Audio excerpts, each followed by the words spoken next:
ជួបគ្នាសាជាថ្មីដែលនៅក្នុងថ្ងៃនេះខ្ញុំមានរឿងថ្មីមួយសម្រាប់យកមកនិយាយប្រាប់អ្នកទាំងអស់គ្នារឿងរបស់យើងថ្ងៃនេះគឺវារឿងចម្លែកបន្តិចហើយដែលវាបានកើតឡើងនៅក្នុងផ្ទះល្វែងមួយកន្លែងដែលផ្ទះហ្នឹងមានចំនួន5ល្វែងហើយក្រោយពីនៅក្នុងផ្ទះល្វែងនោះមានមនុស្សបានស្លាប់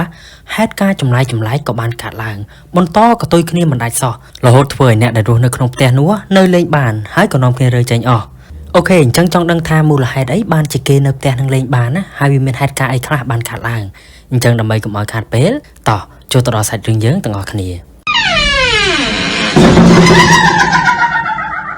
រឿងរ៉ាវមួយនេះត្រូវបានចែករំលែកដោយបងប្រុសម្នាក់ដែលគាត់មានឈ្មោះថាតុងដែលគាត់ថារឿងមួយហ្នឹងកើតឡើងតាំងពីខ្ទង់ឆ្នាំ2005ដែលតាមគាត់ចាំបានគាត់មានអាយុ12ឆ្នាំសម្រាប់រឿងនេះផងដែរគឺមិនមែនកើតឡើងទៅលើគ្រួសាររបស់បងតុងទេគឺវាបានកើតឡើងទៅលើអ្នកជិតខាងនិងអ្នកភូមិនៅក្នុងភូមិដែលគាត់បានដឹងនឹងដោយសារតែគាត់ស្ថិតនៅក្នុងហេតុការណ៍ទាំងអស់នឹងខ្លះៗដែរព្រោះរឿងហ្នឹងវាកើតឡើងនៅក្បែរផ្ទះគាត់តែម្ដងអញ្ចឹងសាច់រឿងដំបូងឡើយបងតុងគាត់បានរៀបរាប់ថាគ្រួសាររបស់គាត់គឺជាអ្នករស់នៅក្នុងខេត្តមួយនៅឯទីជនបទដោយពួកគាត់រកស៊ីលក់អីវ៉ាន់ចាប់ហួយតិចតួចនៅផ្ទះប៉ុន្តែដោយសារតែគាត់រស់នៅទីនោះពីមួយថ្ងៃទៅមួយថ្ងៃមនុស្សកាន់តែស្ងាត់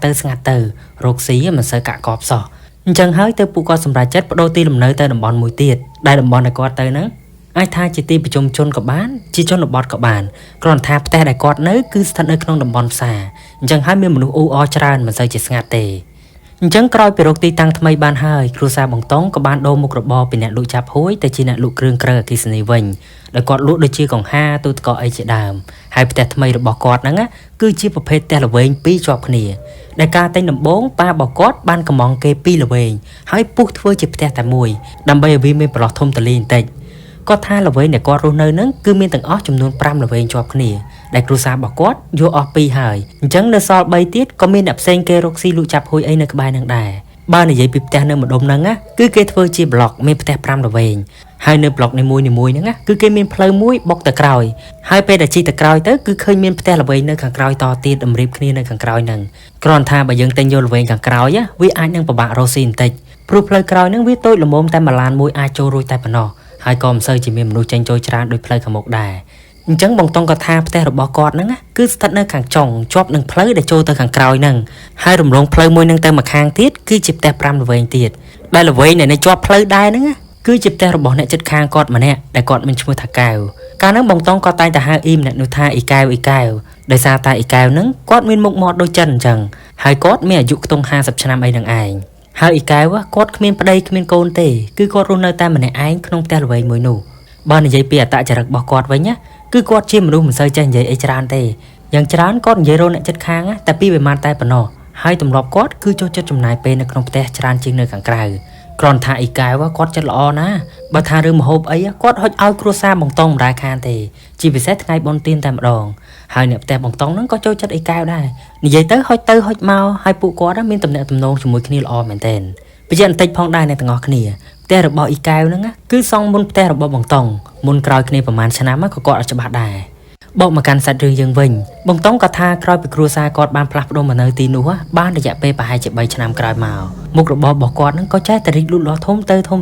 រហូតធ្វើឲ្យផ្ទះរបស់គាត់ឡើងឲ្យវ៉ាន់ពេញសឹងតែរកផ្លូវដើរគ្មានទេអញ្ចឹងដោយសារតែក្នុងផ្ទះពេញបែបហ្នឹងប៉ារបស់បងតុងក៏សម្រេចចិត្តរកកន្លែងមួយទៀតដើម្បីដាក់ឲ្យវ៉ាន់កាលហ្នឹងគាត់ខំដើររកច្រើនកន្លែងហើយតែរកមិនបានសោះបើថាមានគឺមានផ្ទះដែលនៅឆ្ងាយពីផ្ទះគាត់អញ្ចឹងបើគាត់ជួលក៏ពិបាកដែរដោយសារគាត់ត្រូវការយកអីវ៉ាន់ចេញចូលរាល់ព្រឹកណាអញ្ចឹងចុងក្រោយដោយសារតែឃើញផ្ទះរបស់អ៊ីកែវនេះទំនេរផ្នែកខាងក្រោមអញ្ចឹងហើយប៉ារបស់គាត់ក៏បានទៅសុំចរចាជួលផ្ទះរបស់អ៊ីកែវដោយគាត់នឹងជួលតែផ្នែកខាងក្រោមទេដើម្បីដាក់អីវ៉ាន់និយាយគ្នាហើយអ៊ីកែវគាត់ក៏យល់ព្រមដោយសារតែផ្ទះគាត់ផ្នែកខាងក្រោមហ្នឹងក៏ទុកចោលតនេដដែលទេហើយគាត់នៅតែផ្នែកខាងលើតែប៉ុណ្ណោះអញ្ចឹងនៅពេលដែលគាត់ព្រមព្រៀងគ្នាបែបហ្នឹងអ៊ីកែវគាត់ក៏បានជួលគេឲ្យពុះទ្វារមួយផ្នែកដែលមួយផ្នែកធំជាកន្លែងសម្រាប់ប៉ាបងតុងបិទបើកដាក់អីវ៉ាន់ចេញចូលអញ្ចឹងទៅហើយសល់មួយផ្នែកទៀតទំហំប្រហែលជា1ម៉ែត្រគឺគាត់ទុកសម្រាប់បើកចេញចូលប្រចាំថ្ងៃណាដើម្បីងាយស្រួលកុំឲ្យពិបាកទៅបើកទ្វារធំបញ្ជាក់ម្ដងទៀតអ្នកទាំងអស់គ្ន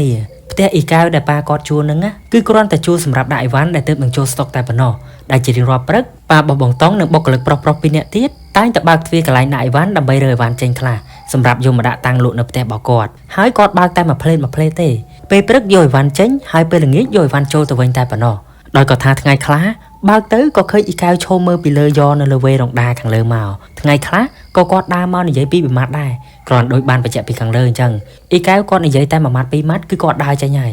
អញ្ចឹងក៏ឡងទៅរៀងយូរដែរក្រោយពីបានជួបផ្ទះមួយហ្នឹងមានថ្ងៃមួយប៉ាបងតុងក៏ថាគាត់បានរើអីវ៉ាន់ចូលទៅក្នុងផ្ទះហ្នឹងវិញនៅពេលល្ងាចខ្ទង់ម៉ោង5កន្លះអីហ្នឹងឯងដល់ពេលចូលទៅគាត់បានឃើញអ៊ីកែវហ្នឹងកំពុងតែឈរមើលពួកគាត់ពីលើវេរ៉ង់ដាជន់ឡើងទឿមករួចក៏និយាយសួរនាំគាត់ពីនេះពីនោះរៀងច្រើនខុសពីធម្មតាពេលហ្នឹងប៉ាបងតុងក៏និយាយឆ្លើយឆ្លងជាមួយអ៊ីកែវតាមរបៀបដែលគាត់ធ្លាប់និយាយគ្នាទៅគ្រាន់ថាគាត់រៀងមានអារម្មណ៍ឆ្ងល់ថាអ៊ីកែវគាត់កើតអីគាត់បានជានិយាយច្រើនខុសធម្មតាបែបហ្នឹងតែនឹងគ្រាន់តែជាការឆ្ងល់ប៉ុណ្ណោះគាត់ក៏មិនបានទៅខ្វល់អីច្រើនដែរព្រោះគិតថាថ្ងៃហ្នឹងអាចមកពីគាត់មានអារម្មណ៍ល្អអីអញ្ចឹងណាអញ្ចឹងដល់ពេលស្អែកឡើងប៉ាបងតុងនិងបុគ្គលិកក៏បានបើកទ្វារផ្ទះនោះដើម្បីយកអីវ៉ាន់ជាធម្មតាតាមទម្លាប់កន្លងទៅបាន3ថ្ងៃក្រោយមកទៅប៉ាគាត់ចាប់អារម្មណ៍ថាដូចជាបាត់មិនឃើញអ៊ីកែវចូលមកអើតមើលពួកគាត់ដូចរាល់ដងសោះរហូតចូលដល់ថ្ងៃទី4ដែលបាត់មិនឃើញអ៊ីកែវនោះនៅពេលព្រឹកឡើងបងតុងគាត់ក៏បានមកជួយប៉ាគាត់យកអីវ៉ាន់ចេញព្រោះថាបុគ្គលិក2នាក់ទៀតហ្នឹងបានសុំច្បាប់មកព្រឹករវល់ទៅឲ្យចំនួនការមិត្តភ័ក្តិដល់ពេលរសៀលបានពួកគាត់ត្រឡប់មកវិញអញ្ចឹងបងតុងក៏ថានៅថ្ងៃហ្នឹងគ្រាន់តែបើកទ្វារចេញមកខ្វាស្រាប់តែមានក្លិនចម្លែកមួយបានភាយចេញមកគាត់ថាក្លិនហ្នឹងធំដូចប្រហុកបន្តិចដូចទឹកត្រីបន្តិចមិនទេដល់ធំក្លិនអញ្ចឹងគាត់ក៏សួរប៉ាគាត់ថាមានស្អុយអីអត់ពេលហ្នឹងប៉ាគាត់បាននិយាយថាសង្ស័យថាអ៊ីកែវហ្នឹងគាត់ឆាប្រហុកហូបបបព្រឹកឲ្យមើលទៅបានជាធំក្លិនពេញផ្ទះអញ្ចឹងឮប៉ានិយាយបែបហ្នឹងហើយគាត់ក៏មិនបាននិយាយអីទៀតដែរគ្រាន់តែគិតក្នុងចិត្តថាឆាប្រហុកអីស្អុយអាក្រក់ដូចខ្មោចងាប់អញ្ចឹងអាហ្នឹងគ្រាន់តែជាអ្វីដែលគាត់គិតតែប៉ុណ្ណោះហើយគាត់ក៏បានជួយលើកអីវ៉ាន់ប៉ាគាត់ចេញរួចក៏បិទទ្វារផ្ទះនោះវិញទៅដល់ពេលល្ងាចពេលដែលរើអីវ៉ាន់យកទៅទុកវិញបុគ្គលិកប៉ាគាត់គឺជាអ្នកយកចូលទៅវិញហើយល្ងាចហ្នឹងប៉ាបងតុងហើយនឹងបងតុងក៏មិនបានមកជួយលើកទេដោយបុគ្គលិកគាត់លើកអីវ៉ាន់ចូលតែពីរអ្នកនឹងឯងដោយសារតែពីព្រឹកមិនបានមកអាពេលល្ងាចឲ្យគាត់បើកទ្វារភ្លាមហ្នឹងពីរអ្នកនោះក៏ចាប់ផ្ដើមធំក្លិនចម្លែកដូចបងតុងធំក្លិនកាលពីព្រឹកអញ្ចឹងតែគ្រាន់ថាវានៅកម្រិតមួយអាចទ្រាំបាន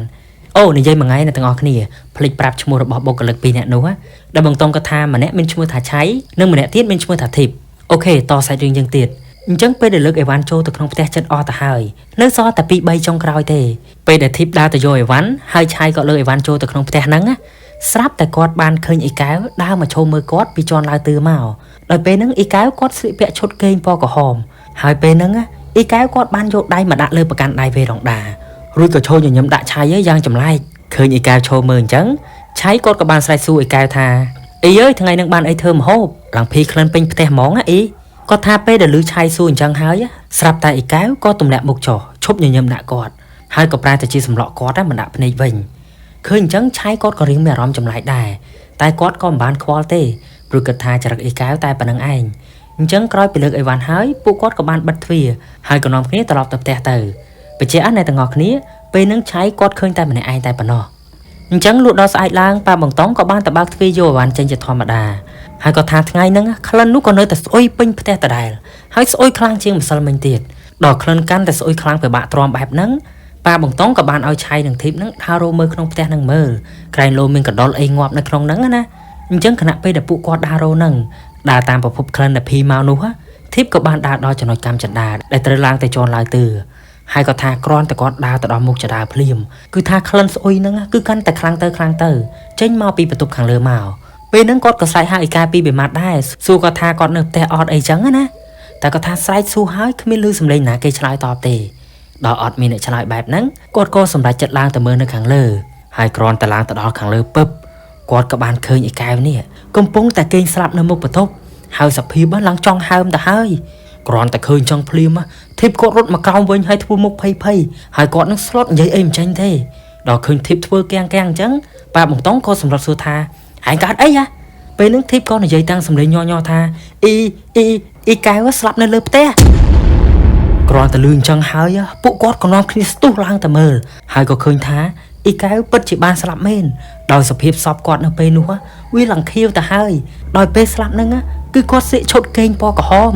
ពេលហ្នឹងពុកបងតុងក៏ថាគួរឲ្យអាណិតអ៊ីកែវខ្លាំងមែនទែនព្រោះថាគាត់បានគេងស្លាប់នៅមុខទ្វារបន្ទប់ដោយខ្លួនពាក់កណ្ដាលនៅក្នុងបន្ទប់និងពាក់កណ្ដាលនៅខាងក្រៅរបៀបថាគាត់ព្យាយាមបើកទ្វារចេញទៅខាងក្រៅហើយក៏ដួលស្លាប់នៅប្រឡោះទ្វារនឹងតែម្ដងទៅពេលដែលឃើញចឹងហើយទាំងប៉ាបងតុងនិងបុគ្គលិក2នាក់ទៀតក៏នាំគ្នាស្លន់ស្លោរត់ចេញមកក្រៅរួចក៏ស្រែកប្រាប់អ្នកជិតខាងឲ្យបានដឹងថាអ៊ីកែវនឹងបានដេកស្លាប់នៅក្នុងផ្ទះព ក្រោយពីលឺអញ្ចឹងហើយអ្នកភូមិក៏នាំគ្នាឆោឡោមកមើលហើយពួកគាត់ក៏បានផ្ដោតដំណឹងទៅកាន់ប៉ូលីសឲ្យមកធ្វើកសោវិច័យតាមបច្ចេកទេសរបស់ប៉ូលីសទៅហើយក្រោយពីធ្វើកសោវិច័យរួចរាល់ប៉ូលីសបានសន្និដ្ឋានថាអ៊ីកែវបានស្លាប់ដោយសារតែជំងឺគាំងបេះដូងមិនមានជាប់ពាក់ព័ន្ធអីនឹងករណីឃាតកម្មទេក្រោយពីបានធ្វើកសោវិច័យហើយរួចរាល់គេក៏បានរៀបចំសពនិងហៅបងប្អូនរបស់គាត់ដើម្បីមករៀបចំធ្វើពិធីបុណ្យពេលហ្នឹងប៉ាបង្តងឆៃហើយនឹងធីបក៏អង្គុយគិតគ្នាឡើងវិញដើម្បីវិភាគថាតើអ៊ីកែវគាត់បានស្លាប់ពីថ្ងៃណាមិនបានពួកគាត់អត់ដឹងសោះអញ្ចឹងពេលហ្នឹងប៉ាបង្តងគាត់ក៏បានលើកឡើងមុនគេថាកាលពីប្រហែលថ្ងៃមុនណាគាត់ទើបតែឃើញអ៊ីកែវហ្នឹងមកនិយាយលេងជាមួយគាត់សោះមិនគួរណាអញ្ចឹងទេសង្ស័យថាថ្ងៃដែលអ៊ីកែវនិយាយច្រើនហ្នឹងហើយជាថ្ងៃចុងក្រោយរបស់គាត់លឺអញ្ចឹងឆៃក៏បានកាត់ប៉ាបង្តងថាស្លាប់ពីថ្ងៃហ្នឹងមិនកើតអ៊ំបើខ្ញុំទើបតែឃើញគាត់កាលពីម្សិលមិញហ្នឹងលឺឆៃនិយាយអញ្ចឹងគ្រប់គ្នាក៏បើកភ្នែកធំធំរួចក៏សួរព្រមគ្នាថាឃើញរបៀបម៉េចអញ្ចឹងឆៃក៏បានរៀបរាប់ថាពេលហ្នឹងគាត់បានលើកអីវ៉ាន់ចូលចំណែកធីបដើរទៅលើកអីវ៉ាន់ពីតូបមកហើយពេលនោះគាត់បានឃើញអ៊ីកែវនេះឈោញញឹមដាក់គាត់ពីលើវេរងដាជន់ឡាទឿមកគ្រាន់តែលឺបែបហ្នឹងហើយប៉ាបង្តងក៏សួរថាពេលឡើងឃើញហ្នឹងគាត់ស្លៀកពាក់របៀបម៉េចពេលហ្នឹងឆៃក៏បានឆ្លើយថាគឺគាត់ស្លៀកឈុតដេកពណ៌ក្រហមគ្រាន់តែនិយាយអញ្ចឹងហើយឆៃខ្លួនឯងនេះក៏ភ្ញាក់ខ្លួនព្រឺតរបៀបថាគាត់និយាយមុនហ្នឹងអត់បានចាប់អារម្មណ៍ណាលឺអញ្ចឹងប៉ាបង្តងក៏ប្រហែលថាអាឆៃហើយខ្មោចលងហើយវាមិនដែលមនុស្សណាស្លាប់ភ្លាមស្អុយភ្លាមទេគាត់និយាយអញ្ចឹងគឺមានន័យថាអ៊ីកែវមិនមែនស្លាប់ជប់មិញទេព្រោះថាសភាពសពឡើងភ័យក្លិនទៅហើយពេលហ្នឹងឆៃគាត់ចាប់ផ្ដើមធ្វើមុខភ័យចង់យំបន្តិចអីបន្តិចរួចក៏បបួលធីបនឹងដើរទៅផ្ទះបាត់ទៅដោយសារតែខ្លាចពេកហើយក្រោយមកឆៃគាត់ក៏បានធ្លាក់ខ្លួនឈឺខានមកធ្វើការឡើងមួយអាទិត្យទើបគាត់នឹងអាចត្រឡប់មកធ្វើការវិញហើយពេលដែលត្រឡប់មកធ្វើការវិញហ្នឹងគាត់ក៏មិនហ៊ានយកអីវ៉ាន់ចូលទៅក្នុងផ្ទះនោះទេដោយគាត់គ្រាន់តែអញ្ជូនយកមកដាក់នៅខាងមុខហើយឲ្យធីបជាអ្នកយកចូលទៅខាងក្នុងទៅតែគាត់ថាអ៊ីកែវបានមកឲ្យឆៃឃើញតែម្ដងនឹងតែប៉ុណ្ណោះហើយក្រោយមកទៀតគាត់ក៏មិនដែលបានជួបអីចម្លែកដែរហើយបាននិយាយពីផ្ទះនឹងវិញគឺថាប្អូនរបស់អ៊ីកែវគាត់ជាអ្នកទទួលមរតកជាម្ចាស់បន្តហើយគាត់ក៏បន្តជូតឲ្យប៉ាបង្តងដាក់អីវ៉ាន់ដដែលអូខ្ញុំសុំនិយាយបកក្រោយវិញបន្តិចអ្នកទាំងអស់គ្នាបង្តងក៏ថាពេលដែលគាត់បានដឹងថាអ៊ីកែវស្លាប់ភ្លាមហ្នឹងប៉ូលីសក៏បានផ្ដល់ដំណឹងទៅដល់ប្អូនរបស់អ៊ីកែវដើម្បីឲ្យមកជួយរៀបចំធ្វើពិធីបុណ្យតាមប្រពៃណីហើយក្រោយពេលដែលអ៊ីកែវស្លាប់នេះទើបគ្រប់គ្នាដែលជាអ្នកចិត្តខាងបានដឹងថាតាមពិតអ៊ីកែវគាត់មានប្អូនស្រីម្នាក់ដែលប្អូនស្រីរបស់គាត់នឹងមានគ្រួសារហើយបានទៅរស់នៅស្រុកផ្សេងជាមួយប្តីរបស់គាត់ដោយរវល់ការងារប្អូនគាត់នឹងមិនដែលបានមកលេងទេមានតែអ៊ីកែវនឹងឯងជាអ្នកទៅលេងហើយគាត់ជួនអ៊ីកែវនឹងក៏មិនសូវមាត់កទៀតទើបគ្មាននរណាបានដឹងបែបហ្នឹងហើយតាមរយៈអ្វីដែលប្អូនគាត់បាននិយាយនោះគឺថាអ៊ីកែវនឹងគាត់ក៏មានជំងឺបេះដូងយូរដែរហើយគាត់តែងតែលេបថ្នាំជាប្រចាំដែរតាមពិតទៅប្អូនរបស់គាត់ក៏ធ្លាប់ប្រាប់អ៊ីកែវឲ្យលក់ផ្ទះនឹងចោលទៅហើយទៅនៅជាមួយគាត់វិញស្រួលគាត់នឹងជួយមើលថែពេលឈឺយប់ប្រលប់អីផងតែគាត់ថាអ៊ីកែវគាត់មិនព្រមទេព្រោះទី1គាត់ស្ដាយតែរបស់គាត់ហើយទី2គាត់ក៏មិនចង់រំខានប្អូនផងព្រោះថាប្អូននឹងក៏មានកូនជាបន្ទុកដែរអញ្ចឹងក្រោយពីបងបានស្លាប់បែបហ្នឹងទើបប្អូនគាត់នឹងយំស្ដាយណាបើសិនជាគាត់អាចបខំអ៊ីកែវហ្នឹងទៅនៅជាមួយគាត់បាននោះប្រហែលជាមិនមានរឿងនឹងកើតឡើងទេតែស្ដាយបានត្រឹមតែស្ដាយគ្រប់យ៉ាងគឺបានហួសទៅហើយអញ្ចឹងគឺមានតែធ្វើបុណ្យឧទ្ទិសកុសលឲ្យគាត់តាមនឹងទៅក្រោយពីអ៊ីកែវស្លាប់បានមួយខែក្រោយមកគ្រប់យ៉ាងគឺស្ងប់ស្ងាត់ល្អគ្មាននរណាបានជួបហេតុការណ៍លោកម្លាចអីទេប៉ុន្តែមានថ្ងៃមួយរឿងក៏បានកើតឡើងបងតុងក៏ថានៅម្ដុំផ្សារដែលគាត់រស់នៅនោះមានមនុស្សសតិមិនល្អម្នាក់ឬក៏ភាសាសាមញ្ញយើងនិយាយថាមនុស្សឈួតណាអញ្ចឹងខ្ញុំសូមហៅថាមនុស្សឈួតណាអ្នកទាំងអស់គ្នាហ្នឹងហើយគាត់ថាពូម្នាក់ដែលឈួតនោះគាត់មានអាយុប្រហែលជា40ឆ្នាំគាត់ឈួតដោយសារអីគ្មាននរណាដឹងទេតែគ្រាន់តែដឹងថាគាត់ដើរពេញតែផ្សារនឹងឯងហើយដើរដេកគ្រប់កន្លែងយប់កន្លែងណាគឺគាត់ដេកកន្លែងហ្នឹងអញ្ចឹងថ្ងៃហ្នឹងមិនដឹងជាគាត់នឹងដើរមកពីណាទេគាត់ក៏បានដើរមកដេកនៅមុខផ្ទះរបស់អ៊ីកែវនឹងតែម្ដងតែមិនមែនដេកចំនៅខាងមុខទ្វារដែលប៉ាបង្តងគាត់បើករាល់ថ្ងៃទេគឺគាត់ដេកចំនៅមុខទ្វារតូចតែអ៊ីកែវគាត់បើកចេញចូលរាល់ថ្ងៃតាមទ្វារនោះកាលដែលគាត់នៅរស់អញ្ចឹងលុះដល់ព្រឹកឡើងតាមទម្លាប់ប៉ាបង្តងឆៃនិងធីបក៏បានបើកទ្វារទៅយកអីវ៉ាន់តាមទម្លាប់ហើយពេលដែលកំពុងតែបើកទ្វារហ្នឹងគាត់ក៏លឺពូឈួតហ្នឹងអង្គុយលូតែម្នាក់ឯងថាយប់មិញដេកមិនបានសោះមូសក៏ច្រើនខ្មោចក៏រំខានពាក្យទាំងនេះគឺបង្តងគាត់សង្ខេបពីសម្ដីមនុស្សឈួតនោះណាដែលតាមជាក់ស្ដែងគាត់ថាមនុស្សឈួតហ្នឹងនិយាយច្រើនណាស់មិនដឹងជាស្អីទេនឹងអង្គុយលូល្ងើតែម្នាក់ឯងហ្នឹងឯងអញ្ចឹងក្រោយពីលឺមនុស្សឈួតហ្នឹងនិយាយអញ្ចឹងហើយប៉ាបង្តងនិងបុគ្គលិកគាត់ហ្នឹងក៏លួចនិយាយគ្នាតិចថាសង្ស័យតែយប់មិញខ្មោចអ៊ីកែវលងមនុស្សឈួតហ្នឹងហើយមើលទៅនិយាយអញ្ចឹងហើយអ្នកដែលព្រឺសម្បោខ្លាំងជាងគេនោះគឺជាឆៃអញ្ចឹងក្រោយពីដឹងរឿងហ្នឹងពីមនុស្សឈួតនោះហើយ ប៉ាបងតងក៏បានខទៅប្រាប់ប្អូនអ៊ីកែវពីអ្វីដែលគាត់បានដឹងដោយពួកគាត់គិតថាវិញ្ញាណអ៊ីកែវប្រហែលជាមិនតន់តាណាទេអញ្ចឹងហើយគួរទៅរកព្រះសង្ឃដើម្បីមកសូត្រមន្តម្ដងទៀតមើលដើម្បីឧទ្ទិសឲ្យវិញ្ញាណរបស់គាត់នឹងទៅឲ្យបានស្ងប់កុំឲ្យនៅវល់នៅនឹងទៀតអញ្ចឹងក្រោយពីនិយាយគ្នាហើយប្អូនរបស់អ៊ីកែវក៏បានរៀបចំតាមអ្វីដែលពួកគាត់គិតដោយគាត់បានទៅនិមន្តព្រះសង្ឃមកសូត្រមន្តនិងធ្វើពិធីបាំងស្គរវេផលបនឲ្យបងស្រីគាត់តាមនឹងទៅហើយក្រោយពីរៀបពិធីនឹងហើយហេតុការណ៍ផ្សេងក៏មិនបានកើតឡើងទៀតដែរនៅក្នុងផ្ទះមួយនោះរំលងទៅបានប្រហែលជាកន្លះឆ្នាំក្រោយមករឿងរបស់អ៊ីកែវគឺបានចប់ហើយតែរឿងថ្មីក៏បានកើតឡើងដោយបានបញ្ជាក់ពីខាងលើអញ្ចឹងអ្នកទាំងអស់គ្នានៅម្លុកផ្ទះហ្នឹងគឺគេមាន5ល្វែងដោយផ្ទះអ៊ីកែវមានទំហំ2ល្វែងអញ្ចឹងនៅសល់3ល្វែងទៀតគឺមានគ្រួសារចំនួន3កំពុងតែរស់នៅហើយគេក៏រកស៊ីលក់អីតិចតួចនៅនឹងដែរដោយការហ្នឹងផ្ទះដែលនៅជាប់ជញ្ជាំងរបស់អ៊ីកែវហ្នឹងបើយើងរាប់ចំនួនល្វែងទៅវាគឺជាល្វែងទី3ដោយគ្រួសារនោះគាត់បើកជាកន្លែងលក់កាទៀវលក្ខណៈគ្រួសារណាអញ្ចឹងមានថ្ងៃមួយនៅពេលព្រឹកពួកគាត់ក៏បានបើកលក់ជាធម្មតាដូចសពដងអញ្ចឹងដោយពេលហ្នឹងពីរអ្នកប្តីប្រពន្ធគាត់នឹងចុះមកលក់នៅខាងក្រោមកូនស្រីបងហ្នឹងក៏ទៅរៀនចំណែកឯកូនប្រុសពៅអាយុ5ឆ្នាំគឺគេនៅក្នុងបន្ទប់តែម្នាក់ឯងថ្ងៃហ្នឹងពួកគាត់លក់តាំងពីព្រឹករហូតដល់ម៉ោង 7:11 បានរៀងស្បើយដៃអស់ភ្ញៀវហើយក៏ដល់ពេលដែលកូនស្រីគាត់បានត្រឡប់មកពីរៀនវិញល្មមអញ្ចឹងពេលដែលចេញពីរៀនមកដល់ផ្ទះវិញហ្នឹងកូនស្រីរបស់គាត់ក៏បានឡើងទៅលើផ្ទះដើម្បីទុកកាបូបហើយគ្រាន់តែឡើងទៅដល់លើភ្លាមស្រាប់តែគាត់បានឮសំឡេងកូនស្រីគាត់ហ្នឹងស្រែកពីលើផ្ទះមកឮអញ្ចឹងពួកគាត់ក៏នាំគ្នាស្ទុះរត់ឡើងទៅមើលគ្រាន់តែឡើងទៅដល់ភ្លាមណាទាំងអស់គ្នាពួកគាត់ទាំងពីរនាក់តក់ស្លុតខ្លាំងមែនទែនព្រោះថាគាត់បានឃើញកូនប្រុសរបស់គាត់អាយុ5ឆ្នាំហ្នឹងកំពុងតែដេកស្លាប់នៅចំពីមុខទ្វារបន្ទប់ហ្នឹងតែម្ដងនិយាយទៅរបៀបដែលកូនគាត់ស្លាប់ហ្នឹងគឺសភាពដូចទៅនឹងអ៊ីកែវបានស្លាប់អញ្ចឹងគឺដេកស្លាប់នៅប្រឡោះទ្វារហ្នឹងតែម្ដងហើយមូលហេតុដែលធ្វើឲ្យក្មេងនោះស្លាប់គឺដោយសារតែឆក់ខ្សែភ្លើងពេលហ្នឹងប្រហែលជាក្មេងហ្នឹងគាត់ព្យាយាមយកដុយកង្ហាហ្នឹងទៅដោតណាអញ្ចឹងហើយក៏បណ្ដាលឲ្យគាត់ឆក់ស្លាប់បែបហ្នឹងទៅពេលហ្នឹងពីរអ្នកប្តីប្រពន្ធគាត់គឺមានវិបដិសារីខ្លាំងមែនទែនមិនគួរណាទុកកូនចោលហើយបណ្ដាលឲ្យកូនមានគ្រោះថ្នាក់បែបហ្នឹងទេអញ្ចឹងក្រោយពីកូនបានស្លាប់បែបហ្នឹងហើយពួកគាត់ក៏មិនដឹងធ្វើម៉េចទេគឺមានតែធ្វើបន់ឧទ្ទិសកុសលឲ្យកូនគាត់តែប៉ុណ្្នឹងឯងអញ្ចឹងក្រោយពីរឿងហ្នឹងបានកើតឡើង2ខែក្រោយមករឿងថ្មីមួយទៀតក៏បានកើតឡើងហើយមិនមែនកើតឡើងនៅណាឆ្ងាយទេគឺវាកើតឡើងនៅក្នុងផ្ទះល្វែងនឹងដដែលដែលជាផ្ទះល្វែងទី4ម្ដងដោយក៏ថាផ្ទះទី4ហ្នឹងមានគ្រួសារមួយរស់នៅដែលមានប្រពន្ធជាអ្នកលក់ចាប់ហួយតិចតួចនៅផ្ទះហើយប្តីរបស់គាត់ហ្នឹងគឺជាអ្នកធ្វើការនៅអង្គការមួយកន្លែងដែលគាត់នឹងត្រូវជិះម៉ូតូទៅមកជារៀងរាល់ព្រឹកហើយល្ងាចខ្ទង់ម៉ោង6បានគាត់ត្រឡប់មកផ្ទះវិញអញ្ចឹងថ្ងៃមួយមុននឹងចេញទៅធ្វើការប្តីរបស់គាត់បានប្រាប់បងស្រីដែលជាម្ចាស់ផ្ទះថាគាត់ថ្ងៃហ្នឹងដូចជាមិនសូវស្រួលខ្លួនសោះមានអារម្មណ៍ថាធ្ងន់ក្បាលមិនស្រឡះក្នុងខ្លួនទេនិយាយអញ្ចឹងហើយបងប្រុសម្នាក់នោះក៏បានជិះម៉ូតូចេញទៅធ្វើការបាត់ទៅដោយលឺប្តីមិនស្រួលខ្លួនបែបហ្នឹងបងស្រីដែលជាប្រពន្ធហ្នឹងគាត់ក៏នឹកឃើញថាចាំល្ងាចចង់ធ្វើស៊ុបហូបដើម្បីញ៉ាំទៅបាច់ញើសស្រួលខ្លួន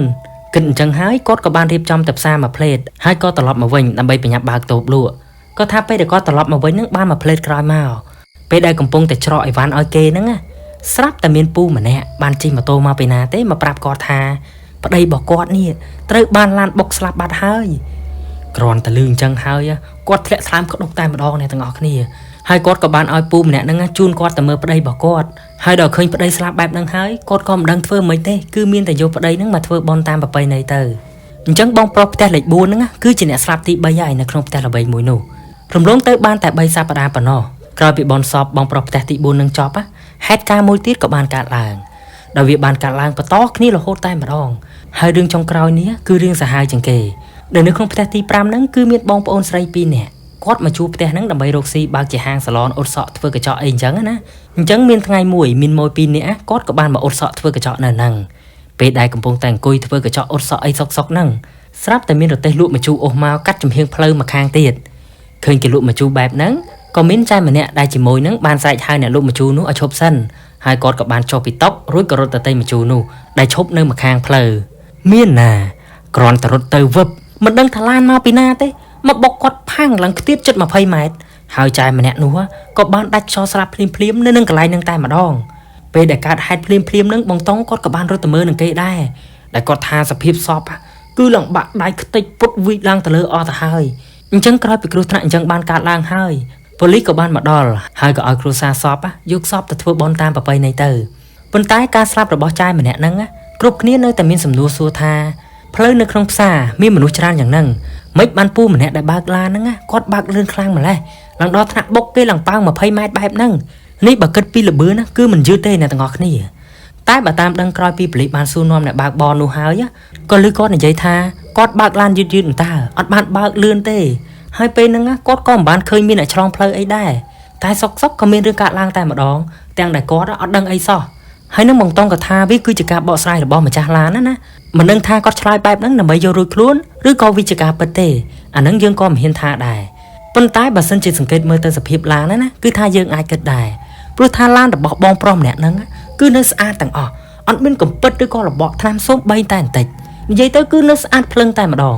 ហើយនៅត្រង់ចំណុចហ្នឹងបងតងគាត់ក៏មិនហ៊ានសន្និដ្ឋានអីដែរធ្វើមិនបើរឿងកើតឡើងទៅហើយក្រោយពីចាយម្នាក់ហ្នឹងបានស្លាប់ទៅក៏មានអ្នកជួបហេតុការណ៍លងបន្លាចមួយចំនួនដែរដែលភិកច្រើនក៏លឺអ្នកម៉ូតូដប់បាននិយាយថាខ្មោចបងស្រីម្នាក់ហ្នឹងបានឲ្យគេដប់ទៅនេះដប់ទៅនោះដប់ទៅព្រៃអញ្ចឹងទៅបន្ទាប់មកពេលដែលដល់ទីតាំងគាត់ក៏រត់ចូលព្រៃត្រុយហើយរលាយបាត់ទៅហើយពេលខ្លះអ្នកដែលជិះកាត់ផ្លូវនឹងពេលយប់ក៏គេឃើញជាមនុស្សស្រីមកអង្គុយយំនៅអញ្ចាមផ្លូវផងដែរតែបងតងក៏ថាគាត់ជាអ្នកដែលរស់នៅចិត្តហ្នឹងគាត់មិនដែលបានជួបអីចម្លែកនោះទេអញ្ចឹងក្រោយពីចាយម្នាក់ហ្នឹងស្លាប់បានមួយរយៈក្រោយមកបងស្រីលក់កាទៀវដែលនៅផ្ទះលេខ3ក៏ចាប់ផ្ដើមធ្លាក់ខ្លួនឈឺដែលក៏ថាគាត់ឈឺនឹងអត់ដឹងមុខទេពេលដែលឲ្យពេទ្យពិនិត្យទៅក៏ពិនិត្យអត់ឃើញមានបញ្ហាអីមែនតែនៅក្នុងខ្លួនគាត់ចេះតែមិនស្រួលណាអញ្ចឹងដោយសារតែរោគមូលហេតុឈឺមិនឃើញបែបហ្នឹងគាត់ក៏បានសម្រេចចិត្តទៅរកគ្រូទីមើលក្រែងលោកមានបញ្ហាផ្លូវក្នុងអីអញ្ចឹងណាអញ្ចឹងពេលហ្នឹងគាត់ក៏បានទៅជួបគ្រូទីម្នាក់អ្នកទាំងអស់គ្នាដឹងថាគ្រូទីនោះនិយាយថាមិនអត់គឺគាត់បាននិយាយថាផ្ទះរបស់ចាយម្នាក់ហ្នឹងគឺបានសង់នៅលើកន្លែងគេហើយមិនមែនតែផ្ទះមួយហ្នឹងទេគឺផ្ទះម៉ាឡវែងតែម្ដងហើយម្ចាស់ដីនោះគឺគេកាចណាស់គេអាចនឹងយកអ្នកដែលនៅផ្ទះនោះវិលជុំតែម្ដងមានន័យថាដំបូងគេយកអ្នកផ្ទះទី1បន្ទាប់មកគេនឹងយកអ្នកផ្ទះទី2អីអញ្ចឹងទៅពេលដែលលើគ្រូទីនិយាយអញ្ចឹងហើយទើបគាត់ចាប់អារម្មណ៍រឿងមានអ្នកស្លាប់បន្តខ្ទយគ្នាបែបហ្នឹងអញ្ចឹងពេលហ្នឹងគាត់ក៏បានសួរគ្រូទីនឹងថាគូធ្វើម៉េចទើបដោះស្រាយបានគ្រូទីម្នាក់នោះក៏ឆ្លើយថាគ្មានវិធីទេព្រោះយើងបានសង់ផ្ទះនៅលើផ្ទះរបស់គេទាំងដែលមិនបានយកគេចេញហើយដីហ្នឹងខ្លាចជាដីអពមង្គលទៅហើយបើចង់ល្អវិញតោះទៅវាផ្ទះនឹងចោលហើយធ្វើផ្ទះថ្មីឡើងវិញបានដោយគ្មានដំណោះស្រាយបែបហ្នឹងដោយខ្លាចថាមានបញ្ហាថ្ងៃក្រោយទៀតគ្រួសារហ្នឹងក៏បានរើចេញពីកន្លែងហ្នឹងទៅហើយផ្ទះរបស់គាត់ហ្នឹងក៏បានត្រូវដាក់ស្លាកលក់ចំណែកគ្រួសារនៅផ្ទះលេខ4គាត់ក៏នៅមិនបានសុខដែរគាត់ក៏បានរើចេញពីផ្ទះហ្នឹងក្រោយពីគ្រួសារផ្ទះទី3ហ្នឹងបានរើចេញមួយខែក្រោយមករីឯបងប្អូនស្រីពីរនាក់នោះគាត់ក៏បានឈប់ជួលផ្ទះនោះដែរតាំងពីថ្ងៃដែលកើតរឿងមកម្លេះព្រោះថាអ្នកផ្សេងគេចេះតែខ្លាចកន្លែងគាត់ហើយដល់អត់មានអ្នកចូលបែបហ្នឹងគាត់ក៏សម្រេចចិត្តឈប់ជួលតែម្ដងទៅបាននិយាយពីគ្រួសាររបស់បងតងវិញក្រោយពីដឹងរឿងហ្នឹងហើយទោះបីជាពួកគាត់មិនជឿក៏ត្រូវតែការពារដែរគឺគាត់អត់ចង់ពាក់ព័ន្ធជាមួយនឹងផ្ទះហ្នឹងទៀតទេដោយគាត់បានឈប់ជួលផ្ទះនោះហើយក៏បានទៅជួលផ្ទះអ្នកផ្សេងទៀតដែលនៅខាងក្រៅជំនួសវិញអញ្ចឹងហេតុផលពិតប្រាកដថាផ្ទះ5ល្វែងហ្នឹងមានបញ្ហាអីពីមុនមកក៏គ្មានអ្នកដឹងច្បាស់លាស់ដែរហើយវាចម្លែកត្រង់ថាការដែលពួកគាត់រស់នៅពីមុនមកមិនបានវាមិនអីមកអីអាពេលដែលអ៊ីកែវស្លាប់មុនគេហើយក៏មានអ្នកស្លាប់បន្តខ្ទយគ្នាបែបហ្នឹងអញ្ចឹងកន្លែងហ្នឹងបងតងគាត់ក៏មិនដឹងថាវាមកពីអីអាពិតប្រាកដដែរសំខាន់ក៏ថាក្រោយពីគេរើចេញពីផ្ទះហ្នឹងអស់ហើយផ្ទះ5ល្វែងនោះក៏មិនដែលឃើញមាននរណាចូលទៅនៅទៀតទេរហូតដល់ឥឡូវគាត់ក៏មិនដឹងថាវាទៅជាយ៉ាងណាដែរព្រោះថាគាត់បានផ្លាស់ប្ដូរមកនៅទីក្រុងជាង10ឆ្នាំទៅហើយមិនដែលបានទៅលេងផ្ទះចាស់របស់គាត់ទៀតទេអូខេអ្នកទាំងអស់គ្នាអញ្ចឹងរឿងរបស់យើងថ្ងៃនេះគឺមានតែប៉ុណ្្នឹងទេសម្រាប់សាច់រឿងមួយនេះស្ដាប់ទៅវាអាចនឹងមិនសូវមានឈុតខ្មោចលងរន្ធត់អីណាទេប៉ុន្តែជំនួសមកវិញវាបានបង្កប់នៅចម្ងល់ជាច្រើនដែលយើងស្ដាប់ហើយឆ្ងល់ណាព្រោះថាផ្ទះមួយហ្នឹងវាអាកំបាំងខ្លាំងមែនទែនហើយមិនត្រឹមតែអាកំបាំងទេថែមទាំងយកមនុស្សទៅមកផ្ទះមួយទៀតនិយាយទៅសាហាវខ្លាំងតែម្ដងហើយអ្នកទាំងអស់គ្នាក្រោយពីស្ដាប់រឿងនេះហើយតើអ្នកទាំងអស់គ្នាយល់យ៉ាងណាដែរកុំភ្លេចជួយ comment ប្រាប់ admin នៅខាងក្រោមផង